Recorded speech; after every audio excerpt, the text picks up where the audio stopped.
Ashamaa harka fuunii kabajamtootaa fi jaallatamtoota hordoftoota Qaroo Miidiyaa. Akkuma baratame oduu malee odeeffannoowwanis kan isin biraan gennu Qaroo Miidiyaadha. Hanga xumuraatti yoo nu waliin turtan wanta tokko nurraa hubattu jechuun abdii qabna. Dachee irra jiraannu erga uumamtee namoonni irratti uumaman lakkoofsi isaa har'aa miti. Akka faranjoonni jedhanitti jabana dukkanaa duras jabana kana boodas namoonni yookaan biyyoonni walitti bu'uun walitti mufachuun kan turedha. Haa ta'u malee wal dhabdeen isaanii akkaataa dhimma isaanii irratti gargaaramuun garaagarummaa qaba. Dur namoonni yoo wal dhaban dhagaadhaan yookiin muka bocanii eboo fakkeessuun ittiin wal adabaa turan. Turtii keessa teeknooloojii xiqqaadhaan sibiila baqsanii eboo fi xiyya hojjettanii fageenya xiqqaa irratti diina isaanii ofirraa ittisuu eegalaniiru. Addunyaa amma keessa jiraannu kana keessatti garuu meeshaaleen waraanaa ammayyaa daqiiqawwan muraasa keessatti ardii tokko balleessuu danda'an uumamaniiru. Sagantaa keenya guyyaa har'aatiin dhimma misaa'ila Raashaa Oreshnik irratti xiyyeeffachuun wanta gabaabaa tokko isiniif dhiyeessineetiin jirra. Hanga xumuraattiin waliin tura. Guyyaan isaa Kamisa darbe magaalaan Yukureen Deniproo jedhamtu haleellaa Raashaa qilleensaan wayita rukutamtu namoonni argan kanaan dura argamee hin beekamu jechuun ibsaniiru. Haleellaan raawwatame kun dhoo'insa irraa osoo addaan hin citin sa'aatii 3 kan itti fufe ta'uudha. Haleellaan humna guddaa qilleensarraan dhufe kun misaa'ila humna guddaa qabudha. Haleellaa kana booda aanga'oonni Yukureen akka jedhanitti haleellaan kun amala baalaastik misaa'ilii ardii qaxxaamuruuti jechuun shakkii qaban lafa kaa'aniiru. Aanga'oonni biyyoota lixaa ammoo haleellaan kun US keessatti akeekkachiisa nikularaa kaasisuu qaba waan tureef waan kana mormuun yoo xiqqaate ofirraa dhaabsisuu qabna yaada jedhu kaa'aniiru. Haleellaan raawwatame sa'aatiiwwan muraasa booda pirezidaantiin Raashaa Vilaadimiir Putiin ergaa TV'n dabarsaniin Raashaan misaa'ila idilee haaraa fageenya giddugaleessaa jedhamuun maqaa Oreshnik jedhamuun moggaaftee dhukaasteerti jechuun dubbatan. Oreshnik gaafa afaan Raashaatiin hiikamu isa biqiltuu yookaan muka Raashaa keessatti argamudha. Putiin akka jedhanitti meeshaan kun sekondii tokko keessatti kiiloomeetira 2.5 hanga 3 ni deema jedhan.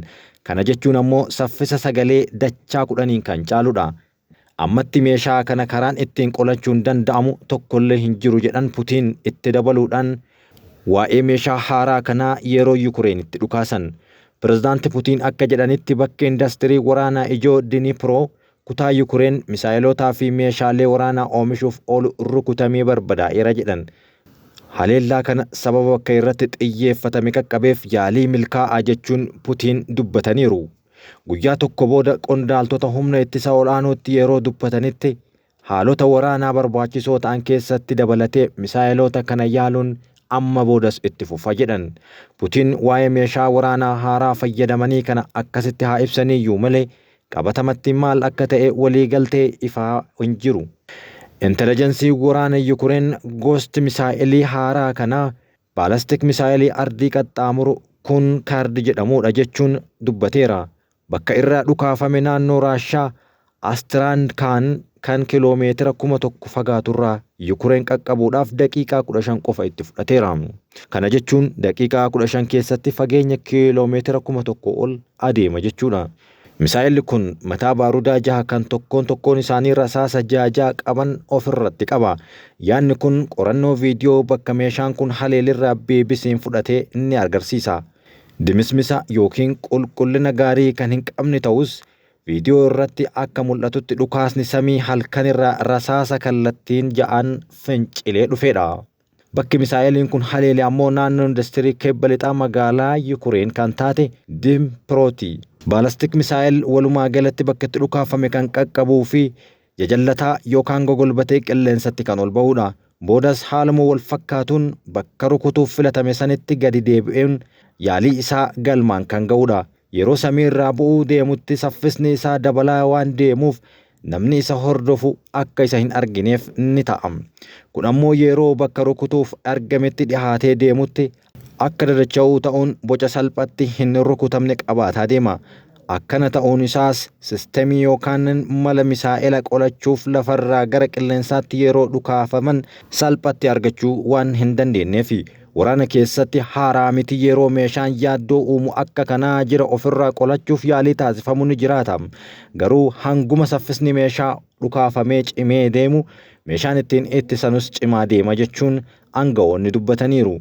Misaayiloota Raashaa dhukaaste keessaa 80 kan ta'an Yukureeniin qolatamaniiru. Kun ammoo humna ittisaa cimaa adda ta'e qabaachuu isaanii kan mirkaneessu jedhan warri Awurooppaa. Haa ta'u malee baalastik misaayiloonni saffisa cimaa qaban kunneen carraa ofirraa ittisuu yookaan qolachuu kana hir'isuuf yaadameeti. Ogeessi waraana Raashaa Iliyaa Karaamnik gaazexaa deeggarsa Kireemliin ta'e Izvestiyaa jedhamutti akka himetti misaa'iliin haaraan hojjetame jiran kun fageenya giddugaleessa ta'an kan qaban yoo xiqqoo caalaan keessatti ramadamu jechuun sodaa qabu himeera. Misaa'iloota dhaloota haaraa Raashaa fageenya giddugaleessaa jedhaman caalatti kiiloomeetira 2500 hanga 3000 deeman hojjechaa jiraachuun ammallee yaaddoo addunyaa ta'eera. Kun ammoo hanga fageenya kiiloomeetira 5000tti qaqqabuutti guddachuu danda'a jechuun tilmaama isaanii kaahaniiru. Xiinxalaa waraanaa biraa Vladislav Sargin gaazexaadhaaf akka jedhanitti Orenshiik sistemoota ittiin misaa'ila ammayyaa amma jiran kamiyyuu caalaa dandamachuu danda'a jedhan. Osoo baaruda nikularaa hin fayyadamin kuusa eegumsi sirriin taasifamuuf hundeetti gadi fageessee haleeluu danda'a jedhan. Haa ta'u malee dhaabbanni yookaan kuusaan lafa jalaa wirtuu dippilootii keessa jiran kanaan barbadaa'ee hanga ammaatti ragaan mirkanaa'e tokkollee hin jiru. Xiinxalaan Raashaa biraa akka dubbatetti misaa'iliin kun baarudaawwan qofatti osoo danda'anii qajeelfaman baay'ee qaba jedhan. Kana malees akkaataa baarudaawwan kunneen bakka irratti xiyyeeffatan qabatamaan walitti aansuun kan haleelus baay'ee bu'a qabeessa jedhan. Hojii gaggeessaa fi hundeessaan kaampaanii gorsa yeroo balaa Justin Kramp BBCtti yaada isaanii akka himanitti misaa'illi kun humna ittisa qilleensaa Yukureeniif baay'ee rakkisaa ta'uu mala jedhan. Baalastik misaa'iliin Raashaa kanaan duras waraana Yukureen keessatti yaaddoo hamaa kan turedha jedhan. Kana caalaa saffisa hamaa akka qabaatus hojjetamaa jiraachuu itti aansanii dubbataniiru. Waraanni Yukureenii fi Raashaa guyyaa 1000 ol lakkoofsiseera. Itoophiyaa dabalatee biyyoonni addunyaa kanaa 29 ol waraana keessa jiraachuun yaaddoo bara 2024ti. Addunyaaf nagaa isiniin jenna. Waan nu dhageeffattaniif galatooma.